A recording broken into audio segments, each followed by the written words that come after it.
All right, welcome back to The Explainer. Today, we're diving into the story of a man who literally brought the British Empire to its knees, and did it without firing a single shot. But here's the wild part. If you had met this guy when he was 18, you'd probably just think, wow, what a remarkably unremarkable kid. It's a massive paradox, right? So today, we're going to trace this incredible journey, figuring out exactly how a mediocre, kind of unhappy student transformed into a global symbol of peace and resistance. So, we're all pretty familiar with his legendary status, Mohandas Gandhi, the Mahatma. You know the icon for sure. The simple robes, the serene expression, the whole shebang. But to truly grasp the sheer magnitude of what he achieved, we kind of have to disrupt everything we expect about him. We need to strip away the myth and look at the surprisingly, well, profoundly ordinary facts of his early life. Because honestly, his beginnings were completely standard for the era. Now, he was born into a privileged Hindu mode family in 1869. Actually, his dad was a chief minister, so there was definitely some privilege there. But his path, very traditional. He was married to Kasturba Mukherjee when they were both literally just 13 years old. And by the time he got to Samaldas College in 1888 to study law, which he only did to appease his parents, by the way, he was completely miserable. The historical records actually explicitly call him a mediocre student. He wasn't out there leading rallies or acing his classes. He was just a confused teenager trying to figure it all out.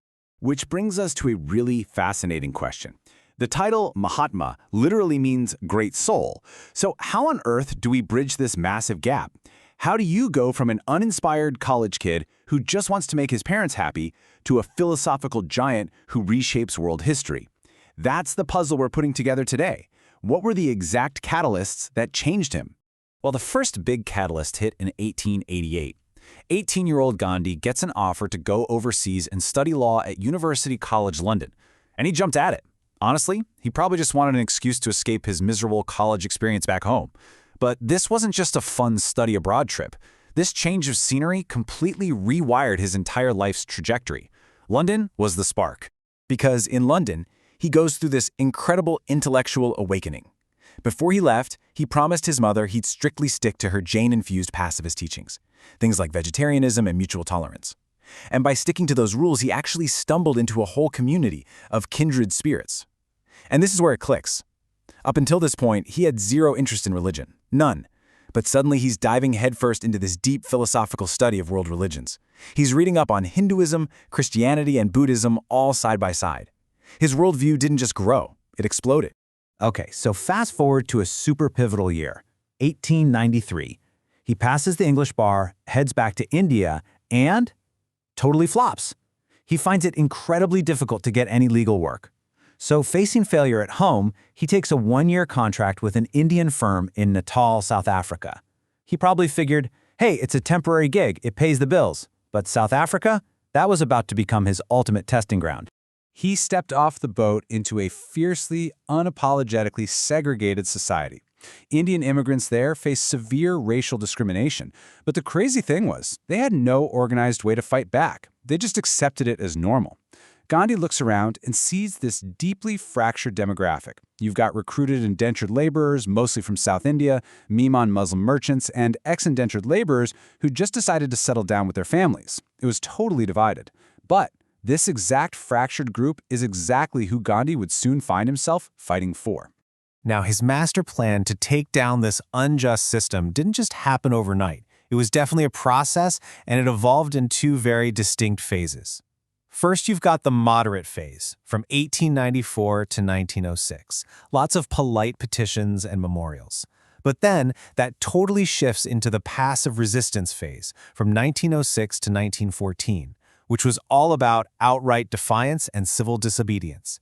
Let's look at how he made that leap from phase 1 to phase 2.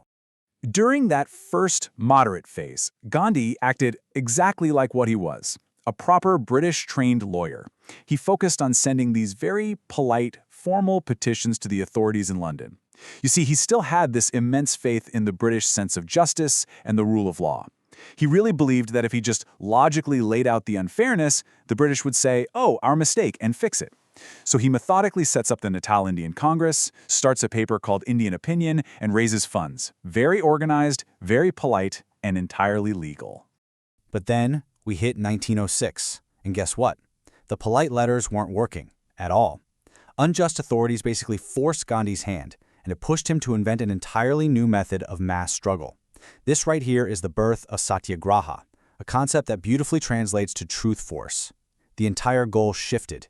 It was no longer about asking nicely, it was about forcing the government's hand and making them react.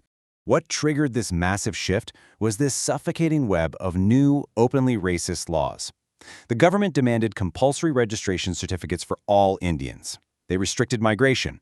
They slapped a completely unfair 3-pound poll tax on the community. They even went so far as to invalidate any marriage not performed with Christian rites. And then, the Transvaal Immigration Act dropped. Suddenly, writing a polite little petition? Yeah, that was no longer an appropriate response to this level of tyranny. So how exactly do you fight back when you don't use weapons? You use targeted, strictly nonviolent defiance. Gandhi and his followers created passive resistance associations, where the #1 rule was you take the penalty, but you never use violence. They intentionally filled up the jails. They stood in the streets and publicly burned those compulsory registration certificates. They boldly crossed provincial borders without licenses. They even set up self-sustaining communes, like the Tolstoy farms, just to support the protesters who got fired from their jobs. And the most amazing part? It worked. The government's brutal reaction to these completely peaceful protesters created a global PR nightmare, forcing them to finally compromise. So by 1914, Gandhi had successfully forged and battle-tested this incredible new weapon of nonviolent resistance. But his biggest challenge was still waiting for him. After the First World War, Gandhi heads back home to India. But it wasn't the same country he left. India was restless, deeply angry, and completely ready for a massive national upsurge against foreign rule. The stage was perfectly set. Post-war India was quite literally a powder keg, and the misery cut across every single layer of society. Industries were shuddering under severe recessions. Workers and artisans were just being crushed by unemployment and insane inflation. You had heavily taxed peasants living in absolute, abject poverty. Soldiers returning from the war found their homeland even poorer and stripped of civil liberties. Meanwhile, the educated urban classes were dealing with unemployment and rampant British racism. Every single corner of Indian society was pushed to the absolute breaking point. Which brings us to this absolutely incredible convergence in history. Think about it. You have a massive, fractured nation pushed to the very brink, just desperately waiting for a spark. And stepping off a boat is a man who just spent 2 decades in South Africa, transforming from a totally mediocre student into a visionary strategist, holding a brand new, battle-tested weapon of nonviolent mass struggle. The board is perfectly set. So, the question we have to leave you with today is, how does the Mahatma deploy Satyagraha on a scale the world had literally never seen before? Well, that is a wild story for another time. Thanks for hanging out for this explainer, and we will catch you on the next one.